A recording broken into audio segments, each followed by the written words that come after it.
Good morning. Everybody loving the service so far? Yes. We're doing different tools, so all the different stuff that's going, right, is trying to move you into another experience, right? We're very big on experience here. It's an experiential place. So, don't worry about the words, don't worry about getting things right. It's just feeling and being surrounded in that and loving that and then taking that energy with you throughout the week. So here today, as we're talking about love and Valentine's Day, as I said before earlier, that it's a secular thing. It's more of a hallmark thing than anything else. But it's a good reminder. It's a really good reminder for us to stop and take a look at this word love, this so terribly abused word. It's been used by so many, I do this because I love you. How many of you have heard that? Right? And what was attached to that? Didn't feel loving. This mixed messages we get with love. It's very, very difficult. And one of the challenges on the spiritual path is to take those things that we ran from and bring them back. Why do we bring them back? We bring them back so we can walk through them, rather than have them as a baggage and a burden that we think we're running away from, but really they're really right behind us all along. So in community, in spiritual community, then we're strengthened. We don't feel alone when we come to those places to say, I have to take another look at this. Can you stand by my side and be here with me as I go through this next step in my journey? So let's take a look at the thing that I took out of the scripture that we have in your program today. That's from Mark, and then that's also in Pocketful of Miracles. This is the little booklet that we kind of, as a community, have a little daily spiritual practice that you can do. It's one of the suggestions. We have many suggestions. You can do whatever you like. But in the process that she's leading us up to in this book, she takes the premise. See how short the little pages are, so it's a little tiny thing. So she's talking about that process, or what happened when Jesus was approached and he was asked, what's the greatest commandment? Always trying to trip up some spiritual teacher. All the teachers have been trying to be tripped up. Right? Arjuna was always, okay, if you're really Krishna, you're not the charioteer, then show me this. Prove to me, show me this. We're always trying to trip up the masters, right? So he was like, well, what's the greatest commandment? There's 10 of them. Like, you're going to get something wrong if you don't get the right one. And he says, it's simple. And that's one of the principles that we find throughout all the traditions. There's a call to us for simplicity. Now, keep it simple. Keep love simple. Keep all of this very, very simple. And it's very simple. He says, love God, love what you think is divinity, that higher power. Love that with all your heart. Love that with all your heart, with all your soul, with all your being. And then love your neighbor as yourself.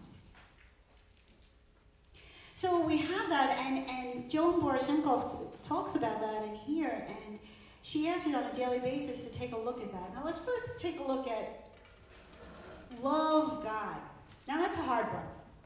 That's a hard one, because what Voltaire has said, that he said that God made man in his image and likeness, and then man returned the favor. So again, our scripture then comes and tells us that, right? We have a great God, but he's also a little fussy. Don't get him too mad. We're not sure how that goes. So we get, again, more distorted images. What do we do with this? How can we trust? But again, going back to the experiential piece, there's something that prevails, something that penetrates all the traditions, and this concept that there's always a something else. One thing remains. One thing remains.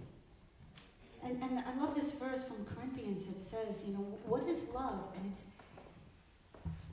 it's these things that are the opposite of everything we thought it would be, right? It's really the opposite. Now we'll go to Seinfeld. Phil, right? But he's trying to tell George, your life will get better if you just do everything opposite that you would normally do.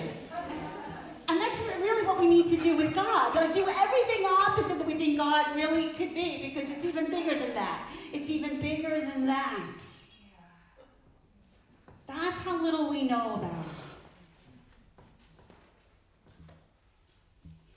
it. And in this an idea of loving, there's, of course, A Miracle says that I can't teach you love. That's beyond what can be taught. But I can help you recognize the blocks that you put in the way of the awareness of love's presence.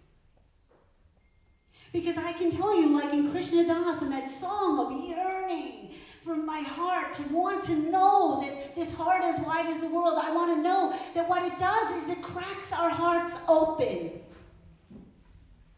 And I'm telling you right now, the spiritual journey isn't all fun and games. And then we're asked to bring that pain, and we're asked to come as we are, because that shadow side of us, that painful side of us, is going to be embraced just as much as the other stuff.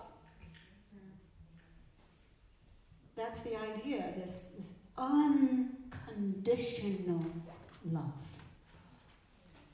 Because we've distorted it so much, we need that other piece on there. Unconditional love. And that's when we start to get an experience of, and a sense of, and I know for myself when I start getting that line in that song is that love almost too much to bear. It's so amazing. And because that love is so amazing, it doesn't force itself on us. It is patient and kind. It remains and waits for us to be comfortable enough. And that brings us into now loving myself, right? Because that love is what it is. Now, where am I? Where are the blocks? What do this negative self-talk. Unacceptable. Unacceptable. Most of us would never accept the things that we say to ourselves if someone else said it to us. Never accept it. Right? We get an army after them. Even if we didn't do it to their face, right? No, it's unacceptable. This love. Loving ourselves and learning how to love ourselves. The mirror is dim, right? Because it's full of the mess. And to clean it away. So many of our traditions have said, wipe the mirror. Clean the mirror. Allow that reflection to be pure. As is. We would never expect, oh, that flower needs to be fixed. There's something wrong with that. Fix it. No. We go, wow, it's beautiful. Or we look in the mirror and go, oh, what is that? Or the critical head, we put our heads down. The 12 steps ask you to, at the end of the day, put your head down and think about your day. How did you do? And a lot of people jump on that. Yeah, let me do that because I can beat myself up before I go to sleep. And an inventory is about to beat yourself up. It's like, what if I did it differently? How could tomorrow be? Let me dream a different dream with hope. Right? So we need to learn new ways to love ourselves. I have this quote, it's from Iyanla Vanzant. And one day my soul just opened up. She says, where love is, there is no fear. For just a moment, I allowed myself to feel the presence of God's unconditional love. In that presence, I remembered all the things I thought were wrong about me, and miraculously, they all seemed to fade away. In the presence, I confessed to myself all the things I had done of which I was not proud, the things about which I was either ashamed or guilty. Suddenly, everything had a meaning. I could see now I had grown through all those behaviors and experiences of God's unconditional love, I found the courage to admit to myself what I really wanted in life, and that I was afraid to have it. My fears were based on old programming and my old self-defeating attitudes. As I felt myself slipping back into the grips of my ego, I heard a quiet voice from within my being saying, "Come unto me. Come unto me." There is no love but my love.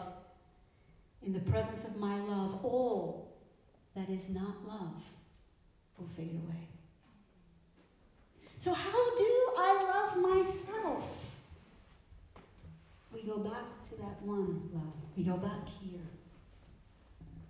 We go to that divine love, that place of, it's big, but I don't know what you are, but you're pretty cool. You know, that embracing, that opening ourselves up to that and allow that love to come through us so that we first can look in the mirror a little cleaner. Right? How is that mirror clean? By allowing the presence of this love to come into our existence. And then we take that love and we extend it out. The divine first, us second, and another. That's how we do it. And if I'm lost out here, I know where I have to go back. Up here. Okay? And remember, because I can't find this love, I can't find that divine love, I can't find the love of the scriptures, the love that all the traditions come to, that love that makes me yearn, that makes me cry, that makes me so full. I can't find that in things. I can't find it in the one, the relationship. I can't find it in that Hallmark card. I don't care how beautiful they're written or how many pretty pictures are on them. I will not find that love there, because that love will always be limited. Even the greatest love story in the world ends in death. Somebody dies. Things of this world are limited. The divine love is eternal. It never gives up. It never ends. It always is.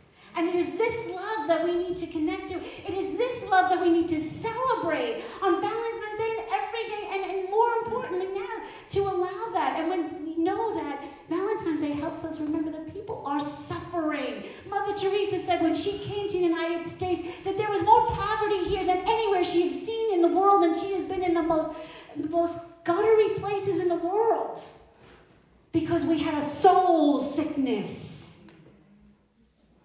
Because we have forgotten that love, and we allow ourselves to get caught up in all the other stuff and negate the fact that because we are so blessed and we have so much, that it is our duty and our responsibility to now turn to a higher purpose in our vision and in our life. We are not on survival anymore, friends. We are not. All is given unto us and more. It is our duty to really learn love, to really extend love, to be in that love. And how do we do it in our packet full of miracles? She's saying a Buddhist meditation, a meta meditation. And extending that, and may you be at peace.